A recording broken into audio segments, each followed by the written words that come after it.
तो हेलो दोस्तों, कैसे हो आप सब। उम्मीद करता हूँ बहुत अच्छे होंगे। दोस्तों, हमारी हिंदी की बहुत सारी क्लासेस हो गई हैं, बहुत सारे हमने चैप्टर कर लिए हैं। और दोस्तों, मात्र 20-25 मिनट में ही हम एक चैप्टर कंप्लीट खल्लास कर रहे हैं। जो चैप्टर आप बहुत सारी वीडियो पार्ट 1 पार्ट 2 और बहुत सारी इधर उधर की वीडियो देख करके कंप्लीट करते होगे, वो मात्र आप 20-25 मिनट में कंप्लीट चैप्टर आपको देखने को मिल रहा है। तो आज हमारा चैप्टर है अव्यय। अव्यय कंप्लीट हम कर लेंगे। और दोस्तों, इसके बहुत सारे पार्ट जो हैं इसी के अंतर्गत आते हैं जो हमने कंप्लीट किए थे। जैसे कि संज्ञा से लेके अव्यय तक ही कंप्लीट चैप्टर का नाम होता है। तो संज्ञा से लेके अव्यय तक, यानी आज हमारा अव्यय चैप्टर है तो ये कंप्लीट हो जाएगा। इसके बाद हम नया चैप्टर शुरू करेंगे। तो जितनी भी वीडियो हो गई हैं सभी का मैंने जो है कंप्लीट प्लेलिस्ट बना दिया है। प्लेलिस्ट का लिंक आपको डिस्क्रिप्शन में मिल जाएगा, कमेंट में भी मिल जाएगा और वीडियो के लास्ट में भी आपको मिल जाएगा। उस पर क्लिक करेंगे तो सारी की सारी वीडियो खुल जाएंगी, आप एक एक करके देख लेना। तो चलिए शुरू करते हैं। अव्यय शब्द। देखिए दोस्तों, अव्यय को जानिए पहले क्या होता है अव्यय। हमने जब शब्द भेद पढ़े थे तो उसमें मैंने बताया था आपको अभिकारी और विकारी शब्द। तो अव्यय जो होता है क्या होता है, अभिकारी शब्द होते हैं अव्यय। अव्यय क्या होते हैं, अभिकारी शब्द होते हैं। अभिकारी का मतलब होता है जिनमें विकार उत्पन्न नहीं होता, जो लिंग वचन कारक के आधार पर परिवर्तन नहीं होता, जिनमें उनको हम अभिकारी शब्द बोलते हैं। अभी हम आगे डिटेल से पढ़ेंगे कौन कौन से अभिकारी शब्द होते हैं। जैसे कि था, रहा या इस तरीके से शब्द जाए, साथ आ जाए, तो इस तरीके से जो शब्द हैं जैसे कि, तो वो हमारे अभिकारी शब्द होते हैं जिसमें कि हमारा परिवर्तन नहीं होता है। उसमें मतलब लिंग वचन कारक के आधार पर उसमें परिवर्तन नहीं होता है, उसको हम अविकारी शब्द बोलते हैं या उसको अव्यय बोल सकते हैं। ठीक है, अब बात करते हैं जिसमें वे यानी दिया भी है। देखिए, जिसमें वे विकार या परिवर्तन ना हो उसको हम क्या बोलेंगे, अव्यय बोलेंगे। ठीक है, अब इसमें कितने भेद होते हैं अव्यय के, पूछा जाता है कि कितने भेद होते हैं अव्यय के, तो 4 भेद लगाएंगे हम। 4 भेद होते हैं अव्यय के। कौन कौन से होते हैं देखिए समझिए। संबंध बोधक अव्यय, और हमारा समुच्चय बोधक अव्यय, और हमारा क्रिया विशेषण अव्यय, और नंबर 4 है हमारा विस्मयादि बोधक अव्यय। अब हम एक एक करके इनको सभी को डिटेल से पढ़ेंगे। चलिए, सबसे पहले हम ले लेते हैं संबंध बोधक अव्यय। तो संबंध बोधक अव्यय को देखिए दोस्तों, जो अव्यय किसी संज्ञा के बाद, संबंध बोधक को पढ़ रहे हैं, जो अव्यय किसी संज्ञा के बाद आकर उस संज्ञा को संबंध वाक्य, उस संज्ञा का संबंध वाक्य के दूसरे शब्द से दिखाते हैं। मतलब यह है, संबंध से ही मालूम चल रहा है, नाम से ही पता चल रहा है कि ये संबंध दर्शाएंगे। ये क्या दर्शाएंगे, संज्ञा के साथ उसका संबंध दर्शाएंगे। कैसे, जैसे कि के साथ, के समय। अब के साथ, के समय, अभी इसके उदाहरण भी देखेंगे हम कि ये जो है आपके जो है जितने भी ये शब्द हैं तो ये हमारे संबंध बोधक अव्यय के अंतर्गत आते हैं। के साथ, के समय, के चारों ओर, के निकट, के भीतर, के पीछे, के सिवा, के अलावा, की जगह, के योग्य, भर, पर्यंत, तक, समेत, की अपेक्षा, के उपरांत, की वनिस्वत इत्यादि शब्द आते हैं। अब इसके एग्जाम्पल्स देखिए सारे के सारे। दिखाई दे रहा है भाई? ठीक ठीक है। देखिए, मनुष्य पानी के बिना जीवित नहीं रह सकता। अब देखिए, ये पूरा वाक्य है। अब इसमें ये जो के बिना है, ये जो के बिना आया है, ये संबंध दर्शा रहा है। यही इसको हम क्या बोलेंगे, संबंध बोधक अव्यय बोलेंगे। अव्यय क्या होता है, अविकारी शब्द। अब इसमें विकार उत्पन्न कर सकते हो आप, इसे बदल कर देखिए कि इसका रूप परिवर्तित हो जाए। नहीं कर सकते ना, तो यही अविकारी शब्द अव्यय कहलाते हैं। और ये अव्यय कौन सा वाला, संबंध बोधक अव्यय है। संबंध बोधक अव्यय यानी ये संबंध दर्शा रहा है, मनुष्य जो है पानी के बिना जीवित नहीं रह सकता। ओके, चलिए अब नेक्स्ट हमारा यहाँ से पूर्व की ओर तालाब है। यहाँ से पूर्व की ओर, ठीक है, ये दिशा को दर्शा रहा है और दिशा के साथ ही संबंध बता रहा है। तो की ओर जहाँ पर आया है ये इसलिए दर्शा रहा है, ये संबंध दर्शा रहा है। ठीक है, ये दिशा का संबंध दर्शा रहा है इससे। तो यहाँ से पूर्व की ओर तालाब है, तो ये तालाब की दिशा बता रहा है। ये यहाँ से पूर्व की ओर तालाब है, तो यहाँ पर संबंध बोधक ये अव्यय हो जाएगा। वह दिन भर काम करता रहा, तो यह भर क्या दर्शा रहा है, यहाँ पर संबंध बोधक अव्यय। इसी जंगल के पीछे नदी बहती है, तो यहाँ पर भी क्या है, संबंध बोधक अव्यय। हिमांशु की अपेक्षा मोहन होशियार है, तो यह संबंध दर्शा रहा है हिमांशु और मोहन के बीच कि हिमांशु की अपेक्षा जो मोहन है वो होशियार है। यानी अपेक्षा मतलब तुलना हो रही है, यानी हिमांशु की जो अपेक्षा है वो मोहन होशियार है। हिमांशु की जगह जो इसमें तुलना दर्शाई जा रही है कि हिमांशु की अपेक्षा मोहन क्या है, होशियार है। तो ये क्या हो जाएगा, हमारा संबंध बोधक अव्यय हो जाएगा। अब देखिए दोस्तों, अर्थ की दृष्टि से। अब पूछा जाए अगर आपसे कि अर्थ की दृष्टि से संबंध बोधक अव्यय के कितने भेद होते हैं, तो संबंध बोधक अव्यय के भी क्या होते हैं, भेद होते हैं। कितने भेद होते हैं, 13 भेद होते हैं। लेकिन ये आधुनिक हिंदी के अनुसार है, जो आपकी मॉडर्न हिंदी है उसके अनुसार है। आधुनिक हिंदी के अनुसार 13 भेद होते हैं, लेकिन अगर प्राचीन हिंदी के हिसाब से देखा जाए तो 14 भेद होते हैं। वो 14 भेद कौन कौन से हैं, अभी हम इसको डिटेल से पढ़ेंगे। देखिए, आधुनिक हिंदी के अनुसार 13 भेद कौन कौन से हैं ये समझिए। तो सबसे पहले आता है हमारा कालवाचक। क्या आता है, कालवाचक। कालवाचक के अंतर्गत जो इसके उदाहरण है ये देखिए, कालवाचक के अंतर्गत आते हैं के अनंतर, के अनंतर, के या से पूर्व, के लगभग, के या से के बाद और के पहले आदि। इस तरीके से कालवाचक यानी काल जो है समय को दर्शाता है, यानी समय को दर्शाएगा। ये अभी हमने काल चैप्टर करा था पिछली वीडियो में, तो वही इसी चीज को समझिए। स्थानवाचक, स्थानवाचक मतलब स्थान से संबंधित जो है संबंध दर्शाएगा। कैसे, के समीप, के आगे, के या से पीछे, के या से के भीतर, के यहाँ। तो यहाँ पर स्थानवाचक मतलब स्थान का जो है संबंध दर्शाएगा, स्थान से रिलेटेड। चलिए नेक्स्ट है दिशावाचक। की ओर, के पार, के आर पार, के आसपास, के पृथ्वी।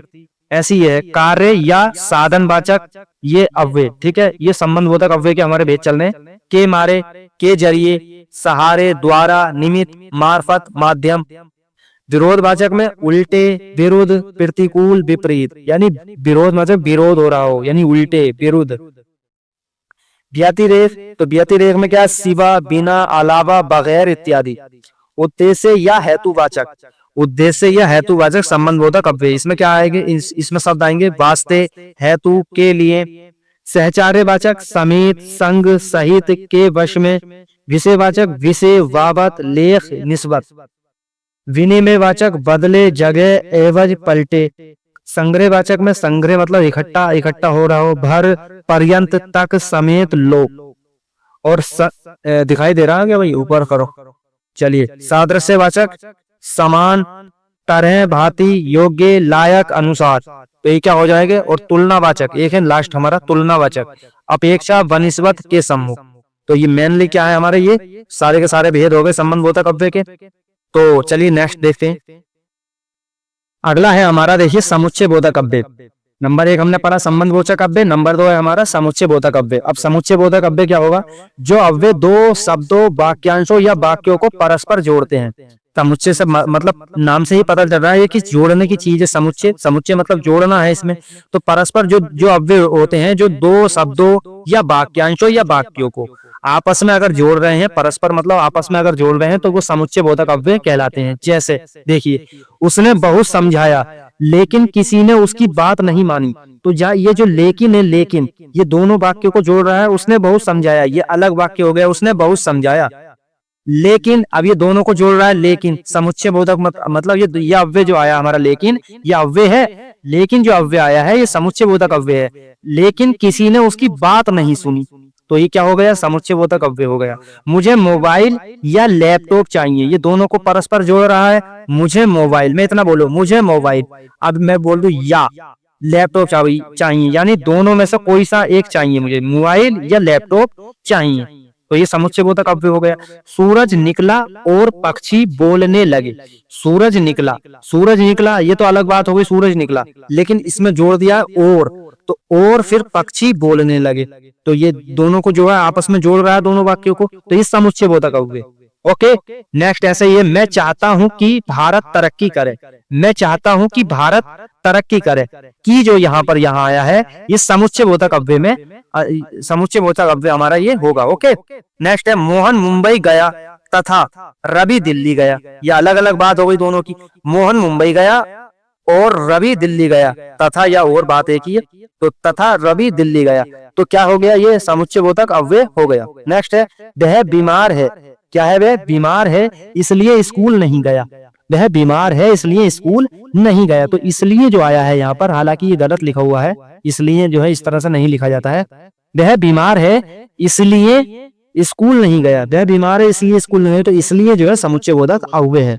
तो प्रयोग की दृष्टि से जो समुच्चय बोधक अव्यय है, इसके भी भेद होते हैं। जैसे कि हमने संबंध बोधक अव्यय के 13 भेद पढ़े, अब ऐसे ही प्रयोग की दृष्टि से अगर देखा जाए तो समुच्चय बोधक अव्यय के 2 भेद होते हैं। कौन कौन से होते हैं, चलिए जानते हैं। नंबर एक हमारा होता है समानाधिकरण, नंबर 2 होता है हमारा व्याधिकरण। तो समानाधिकरण के 4 उपभेद होते हैं और व्याधिकरण के भी 4 उपभेद होते हैं। अब कौन कौन से हैं ये जानिए। समानाधिकरण मतलब होता है संयोजक, मतलब पहला नंबर समानाधिकरण मतलब पहले नंबर का जो हमारा 4 उपभेद है संयोजक, नंबर 2 विभाजक, नंबर 3 विरोध दर्शक और नंबर 4 परिमाण परिणाम दर्शक। ठीक है, परिमाण नहीं परिणाम दर्शक। कैसे देखिए, संयोजक में और आएगा, और जो हमने संयोजक पढ़ा था सूरज निकला और पक्षी बोलने लगे जो एग्जांपल था, तो क्या है हमारा संयोजक, संयोजक में और बा एवं तथा या की इस तरीके के शब्द आएंगे तो संयोजक है। मतलब कहने का मतलब यही है, आपको जो है ऑप्शन में इतना लंबा ये नहीं देगा संयोजक है विभाजक है, आपको सीधा पूछा जाएगा कि सूरज निकला और पक्षी बोलने लगे तो कौन सा अव्यय है, तो समुच्चय बोधक अव्यय और आ गया उसमें, है ये समुच्चय बोधक अव्यय की भी भेद। ठीक है, विभाजक या अथवा विभाजक मतलब डिवाइड करे आपस में, या जैसे हमने अभी एग्जांपल पढ़ा था मुझे मोबाइल या लैपटॉप चाहिए, मुझे मोबाइल या लैपटॉप चाहिए, तो या जहां पर आया आपको यह विभाजित कर रहा है वाक्य को, तो या विभाजक, विभाजक या अथवा नहीं डैश डैश आएगा तो ना या ना इस तरीके के शब्द आएंगे तो हमारे क्या आएंगे, ये विभाजक मतलब ये है समुच्चय बोधक अव्यय के ही भेद, मतलब ये इसके भी समानाधिकरण के भी भेद कर दिए, तो आपको ये इतना ज्यादा लंबा चौड़ा नहीं लगना चाहिए बस। विरोध दर्शक, विरोध दर्शक में विरोध दर्शाएगा जैसे कि पर, परंतु, मगर, बल्कि, वरना इस तरीके के शब्द। परिणाम दर्शक में परिणाम मतलब इसलिए, इस कारण, वास्ते, अतएव। ओके, व्याधिकरण इसके भी 4 उपभेद हैं। कैसे, कारणवाचक, कारणवाचक में क्योंकि, चूंकि, इसलिए, तो इस तरीके के सब। उद्देश्यवाचक की, जो की, जिससे, की, ताकि। संकेतवाचक जो, तो, यदि, तो, यद्यपि, यथा, यथापि, यथापि होगा, ठीक है, यद्यपि नहीं है, ये यथापि लिखा है। स्वरूपवाचक की, जो, जैसे, मानो, अर्थात, यानी, तो इस तरीके के शब्द, तो ये हमारे स्वरूपवाचक में आ जाएंगे। लेकिन आपको जो है इतना डिटेल नहीं पूछा जाएगा, देखा जाए तो एग्जाम में इतना नहीं आता है ऐसा, बस आपसे सीधा सिंपल पूछा जाएगा, कोई वाक्य दे दिया जाएगा उसमें जो अव्यय लगा हुआ होगा उसमें से बताना है कि ये कौन सा अव्यय है। तो हमने अव्यय की जो है कितने पढ़ रहे हैं, 4 अव्यय तो हैं, तो ये समुच्चय बोधक अव्यय है। ठीक है, संबंधवाचक हमने पढ़ लिया और हमारा दूसरा है हमारा समुच्चय बोधक, ये हमने पढ़ लिया। अब तीसरे नंबर का अव्यय आता है हमारा क्रिया विशेषण अव्यय। जो शब्द क्रिया की विशेषता बतलाते हैं उनको हम क्रिया विशेषण अव्यय कहते हैं। ठीक है, हमने पिछले चैप्टर्स में जो है जो भी चैप्टर हुए तो उसमें हमने क्रिया भी कंप्लीट किया, तो क्रिया हमने कर लिया है। तो क्रिया विशेषण यानी क्रिया की जो विशेषता बताए, विशेषण भी पढ़ लिया था हमने, तो क्रिया विशेषण होता है क्रिया की जो विशेषता बताए, तो उसको क्या बोलते हैं, क्रिया विशेषण। अब ये क्रिया विशेषण अव्यय है अलग से, तो क्रिया विशेषण अव्यय जो शब्द क्रिया की विशेषता बतलाते हैं तो उनको हम क्रिया विशेषण अव्यय कहते हैं। जैसे कि अब देखिए अर्थ की दृष्टि से देखा जाए तो क्रिया विशेषण के भी कितने भेद होते हैं, 4 भेद होते हैं। कौन कौन से, ये देखिए, सबसे पहले होता है स्थानवाचक। सबसे पहले स्थानवाचक क्रिया विशेषण। स्थानवाचक का मतलब वो स्थान के बारे में क्रिया की विशेषता बताएगा। कैसे, जिस क्रिया विशेषण से क्रिया की स्थिति या दिशा का बोध हो तो वहां पर क्या होगा, स्थानवाचक क्रिया विशेषण अव्यय हो जाएगा। कैसे, हम कहाँ जाएंगे, तो यहाँ पर स्थान को दर्शा रहा है, कहाँ जाएंगे, किसी तो स्थान पर जाएंगे ही, कहाँ जाएंगे, कहीं मुरादाबाद जाओगे आप, कहाँ जाओगे, जहां से भी हो आप कहाँ जाओगे, तो हम कहाँ जाएंगे, तो ये स्थान को दर्शाता है। तो हम कहाँ जाएंगे तो स्थानवाचक क्रिया विशेषण है। हालांकि आपसे पूछा जाएगा सिंपल कि इसमें कौन सा विशेषण है, वो कौन सा आपका अव्यय है, तो आपको क्या बताएंगे, क्रिया विशेषण अव्यय है। हम बाहर जाएंगे, हम बाहर जाएंगे। अच्छा, इसमें कहाँ का उत्तर मिलेगा आपको, अगर आपको जो जानना ही है कि ये जो है कौन सा वो है स्थानवाचक है क्या है, तो आपको स्थानवाचक में कहाँ का उत्तर मिलेगा। तो हम बाहर जाएंगे, तो मैं पूछूं हम कहाँ जाएंगे, बाहर जाएंगे, उत्तर मिल रहा है ना, हम कहाँ जाएंगे, हम बाहर जाएंगे, तो कहाँ का उत्तर मिलेगा, तो वो स्थानवाचक क्रिया विशेषण अव्यय होगा। अब स्थानवाचक के भी 2 भेद होते हैं, जैसे कि स्थितिवाचक होगा, एक दिशावाचक होगा। स्थितिवाचक में स्थिति को दर्शाएगा कि वो अंदर है, बाहर है, भीतर है, कहाँ है, या करीब है या दूर है, तो इस तरीके से। और दिशावाचक में वो दिशा बताएगा कि किधर की साइड में है, दिशा दर्शाएगा कि इधर है या उधर है या किधर है या दाएं है, ऊपर है, नीचे है, तो ये दिशावाचक को दिशा दर्शाएगा। तो सामने, भीतर, यहाँ, कहाँ, करीब, समीप, सर्वत्र या सब जगह, मतलब इसका इधर, उधर, किधर, जिधर, दाएं बाएं, तो ये दिशावाचक। तो है ये स्थानवाचक के ही भेद। ठीक है, नंबर 2 हमारा क्रिया विशेषण अव्यय का दूसरा भेद है कालवाचक। कालवाचक में देखिए, कालवाचक में जिस क्रिया विशेषण में काल अर्थात कब का उत्तर मिले, यानी काल मतलब कब का उत्तर मिले, काल समय को दर्शाता है, समयवाचक होगा। तो क्या है, दरवाजा अभी खुला है, तो दरवाजा प्रश्न करो, दरवाजा कब खुला है, तो आप पूछेंगे आपका जो उत्तर इसी में मिल रहा है, उत्तर मिलेगा अभी, यानी अभी अभी खुला है, दरवाजा अभी खुला, दरवाजा अभी खुलेगा। समयवाचक आज, कल, परसों, अभी, तुरंत, तो ये समयवाचक है। अभी कालवाचक के भी यही भेद हैं, ये समयवाचक, अवधिवाचक, बारंबारतावाचक। और अवधिवाचक रात भर, दिन भर, आज, कल, नित्य, ये है तो कालवाचक ही सब, ठीक है। बारंबारतावाचक हर बार, कई बार, प्रतिदिन, तो ये क्या हो गया, कालवाचक क्रिया विशेषण अव्यय हो गया। नेक्स्ट देखते हैं, नेक्स्ट है हमारा परिमाणवाचक क्रिया विशेषण अव्यय, ठीक है। परिमाणवाचक क्रिया विशेषण अव्यय में जिस क्रिया विशेषण से क्रिया के परिणाम अर्थात कितना का उत्तर मिले, तो वहां पर क्या होगा, परिमाणवाचक क्रिया विशेषण अव्यय होगा। जैसे कि छोकरी खूब बोलती है, हमने एग्जाम्पल लिया, छोकरी खूब बोलती है, भाई कितना बोलती है, इसमें इसमें मिलेगा आपको कितना का प्रश्न, कितना का प्रश्न मिलेगा, आप प्रश्न करोगे कितना, तो आपका उत्तर मिलेगा खूब बोलती है, भाई तो खूब, तो ये क्या हो गया, परिमाणवाचक क्रिया विशेषण अव्यय हो गया। यहाँ पर जो खूब दर्शा रहा है, जो खूब है, तो ये परिमाणवाचक क्रिया विशेषण अव्यय है। ओके, चलिए नेक्स्ट देखते हैं। अब परिमाणवाचक क्रिया विशेषण के अव्यय में ही जो है क्या है, इसके भेद हैं अलग अलग। देखिए, अधिकता बोधक है एक, आपका क्या है, अधिकता बोधक। अधिकता बोधक में जैसे कि अधिकता मतलब नाम से ही पता चल रहा है, अधिकता बोधक यानी अधिक चीज होगी, बहुत, खूब, अत्यंत, अति। न्यूनता बोधक जरा, थोड़ा है, ये परिमाणवाचक ही, देखिए हमने पढ़ा था ना परिमाणवाचक क्रिया विशेषण अव्यय। तो अधिकता बोधक बहुत, खूब, अत्यंत, अति। न्यूनता बोधक न्यूनतम मतलब न्यूनतम चीज का बात होगी, तो जरा, थोड़ा सा, थोड़ा, किंचित, कुछ, टुक। देखिए बहुत ज्यादा ये पूछा भी गया है, टुक, टुक ये है न्यूनता बोधक के अंतर्गत है, और ये परिमाणवाचक क्रिया विशेषण अव्यय है। और क्या है, पर्याप्ति बोधक। पर्याप्ति बोधक मतलब पर्याप्त हो जो चीज, बस, यथेष्ट, काफी, पर्याप्त, ठीक। तुलना बोधक तुलना का बोध हो, जैसे कम, अधिक, इतना, उतना। श्रेणी बोधक श्रेणी मतलब क्रमवार की चीज हो, बारी बारी, तिल तिल, थोड़ा थोड़ा, जरा जरा। तो ये क्या हो गए हमारे, इसके भेद हो गए, परिमाण बोधक के अव्यय के भेद। अब देखते हैं नंबर 4 है हमारा रीतिवाचक। रीतिवाचक जिस क्रिया विशेषण से क्रिया की रीति, रीति मतलब अर्थात कैसे का उत्तर मिलेगा आपको, कैसे का उत्तर जहां पर मिले तो वहां पर क्या होगा, रीतिवाचक क्रिया विशेषण अव्यय होगा। कैसे, पदाति सेना पैदल चलती है, पदाति सेना पैदल चलती है। अब प्रश्न पूछा जाए आपसे कैसे चलती है, उत्तर है पैदल चलती है, तो कैसे का उत्तर जहां पर मिलेगा रीतिवाचक क्रिया विशेषण अव्यय होगा। चलिए नेक्स्ट हमारा, इसमें भी देखिए दोस्तों इसके भी भेद हैं। प्रकार बोधक ऐसे, वैसे, जैसे, कैसे, धीरे, अचानक, यूं ही, एकाएक, मन से, फटाफट, झट से, यथाशक्ति, यथार्थ, निसंदेह, बेशक, जरूर। अच्छा ये निश्चय बोधक, निश्चय बोधक है ये वाले, ये अलग है। यथाशक्ति, हंसकर, विनय पूर्वक। निश्चय बोधक में है अव्यय, अवश्य, सचमुच, यथार्थ, और क्या है ये, निसंदेह, बेशक, जरूर, दरअसल, वस्तुतः, वास्तव में। अनिश्चय बोधक संभवतः, शायद, कदाचित, बहुत, यथासंभव। निषेध बोधक में नहीं, न, मत। अनुकरण बोधक में गट गट, धड़ाधड़, पट पट, फटाफट। अवधारणा बोधक में तो, ही, भी, भर, ताक, मात्र। ओके नेक्स्ट हमारा विस्मयादि बोधक अव्यय। अब ये 4 भेद इसके कंप्लीट हो जाएंगे अव्यय के। देखिए विस्मयादि बोधक अव्यय, ये लास्ट है हमारा। देखिए विस्मय अर्थात आश्चर्य, विस्मय का मतलब होता है आश्चर्य, आदि भावों को बोध कराने वाले अव्यय हमारे विस्मयादि बोधक अव्यय कहलाते हैं। जैसे कि हमने कारक में पढ़ा था, तो जो ये विस्मय बोधक ये चिन्ह होता है, ये विस्मयादि बोधक अव्यय का ये चिन्ह होता है। ओके, तो इस तरीके के जहां शब्द आएंगे वहां पर विस्मयादि बोधक अव्यय होगा।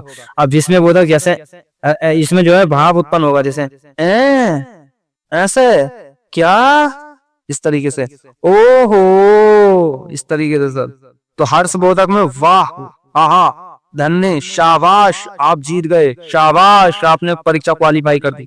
तो इस तरीके से जो भाव उत्पन्न होंगे, हर्ष बोधक मतलब खुशी की बात होगी जिसमें हर्ष, हर्ष होगा जिसमें, वाह आपने तो कमाल कर दिया, आहा क्या मजेदार चीज है, धन्य, शाबाश आपने परीक्षा क्वालिफाई कर दी, जय जय जयकारा हो गया, मतलब ये इस तरीके से। तो हर्ष बोधक अव्यय।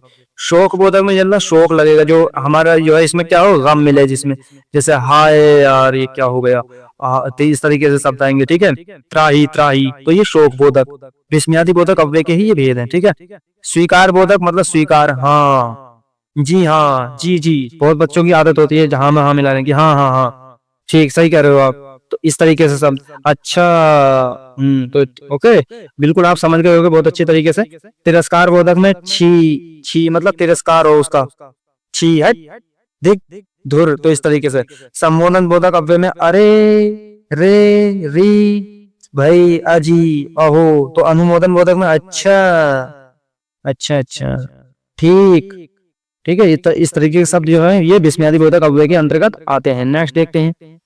अब देखिए दोस्तों, निपात, ये अलग से चैप्टर, इसको ना समझे। निपात है ये, निपात भी ये हमारा अव्यय का ही एक भाग होता है। अब निपात क्या होता है इसको समझ लीजिए बस थोड़ा सा।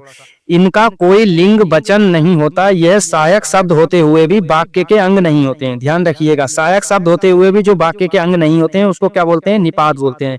और वाक्य में इनके प्रयोग से उस वाक्य का समग्र अर्थ प्रभावित होता है। अब निपात जो होते हैं वो 9 प्रकार के होते हैं। कौन कौन से? देखिए निपात होते क्या है, मैंने क्या बताया, उसका कोई लिंग वचन कारक नहीं होता, उनका कोई, ये सहायक शब्द होते हुए बस क्या होते हैं? वाक्य के अंग नहीं होते हैं ये, बस। और वाक्य में इनके प्रयोग से उस वाक्य में जो है समग्र अर्थ में प्रभावित होता है।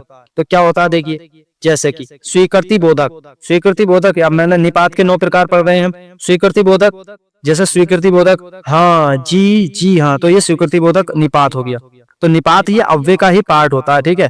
नकार बोधक यानी नकारात्मकता का बोध हो जिसमें, जी नहीं, नहीं। निषेधात्मक मत। प्रश्न बोधक क्या? विस्मयादि बोधक, विस्मयादि बोधक क्या और काश, ठीक है। तुलना बोधक सा। आदर बोधक जी। अवधारणा बोधक ठीक, करीब, लगभग, तकरीबन। बल प्रदायक, बल प्रदायक तो ही, भी, तक, भर, केवल, सिर्फ। तो ये बल प्रदायक निपात ये 9 प्रकार के होते हैं, उसके भेद हैं। अब हिंदी में अधिकांश निपात उस शब्द या शब्द समूह के बाद आते हैं जिनको वे विशिष्टता या बल प्रदान करते हैं। जैसे रमेश ने ही मुझे मारा था, अर्थात रमेश के अलावा और किसी ने नहीं मारा था। तो यहाँ पर क्या हो जाएगा? ही कौन सा? बल प्रदायक वाला, ये हमारा निपात हो जाएगा इसमें, और ये अव्यय का ही पार्ट है, ठीक है। रमेश ने मुझे ही मारा था, अर्थात मुझे ही मारा था और किसी को नहीं मारा। तो यहाँ पर भी क्या है? ये बल प्रदायक, तो ये बल प्रदायक को दर्शा रहे हैं, ठीक है। रमेश ने मुझे मारा ही था, अर्थात रमेश ने सिर्फ मारा ही था, उसको और कुछ नहीं किया था। तो इस प्रकार निपात वाक्यों में नया भाव प्रकट करने में महत्वपूर्ण भूमिका निभाते हैं। अव्यय का पद परिचय, अब थोड़ा पद परिचय देख लेते हैं, दिखाई नहीं दिया क्या? चलो, अव्यय का पद परिचय देखिए। पद परिचय देने के लिए अव्यय, उसका भेद, उससे संबंध रखने वाला शब्द, इतनी बातों का उल्लेख करना चाहिए। वह धीरे धीरे चलता है। अब धीरे धीरे यहाँ पर क्या है? ये अब पद परिचय का मतलब होता है, मतलब इसमें कौन कौन सी क्या है, क्रिया विशेषण है, ये कौन सा अव्यय है, इसमें कौन सी विशेषता है, तो ये सब इसका पद परिचय के अंतर्गत आता है। धीरे धीरे क्या है? देखिए ये अव्यय शब्द है, पहली बात तो धीरे धीरे क्या है? अव्यय शब्द। लेकिन अव्यय का भी कौन सा पार्ट है? ये क्रिया विशेषण अव्यय है, ठीक है। और क्रिया विशेषण में कौन सा है? क्रिया विशेषण के भी पार्ट होते हैं नहीं, तो क्रिया विशेषण का भी कौन सा है? रीतिवाचक क्रिया विशेषण अव्यय है। और धीरे धीरे क्या है? ये क्रिया है, क्रिया मतलब चलने की क्रिया है, ठीक है। और ये विशेषता बताने वाला।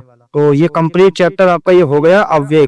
ये संज्ञा से लेके अव्यय तक हमने कंप्लीट चैप्टर ये कर लिए हैं, सारे के सारे। संज्ञा कर ली, सर्वनाम कारक, लिंग वचन कारक, सब कुछ कर लिया, ठीक है। अब इसका मैं कंप्लीट क्या करूंगा? स्कैन करके कंप्लीट पीडीएफ बनाकर आपको जो है टेलीग्राम चैनल पर प्रोवाइड कर दूंगा। तो टेलीग्राम चैनल का लिंक भी डिस्क्रिप्शन में है, कमेंट में है, जाकर ज्वाइन हो जाइए। इसकी कंप्लीट पीडीएफ आपको मिल जाएगी। तो थैंक यू सो मच, फिर मिलेंगे नेक्स्ट वीडियो में।